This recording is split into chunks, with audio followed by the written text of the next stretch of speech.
supaya lancar lagi dan normal lagi untuk bagian lamsang, dan tarikan pun jadi enteng. Untuk membersihkan dari throttle body yang di ruangan Venturi ini, contoh seperti ini ya, kotor.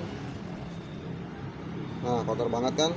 Nah, jadi ini diusahakan untuk pencucian atau pembersihan ini yang bagian dia CV harus dilepas dan dibersihkan untuk lubang-lubangnya, dan ketika membersihkan ini juga harus dilepas dan dibersihkan untuk bagian batang dan dari magnet yang di dalamnya dibersihkan supaya lancar lagi dan normal lagi untuk bagian lamsang, dan tarikan pun jadi enteng.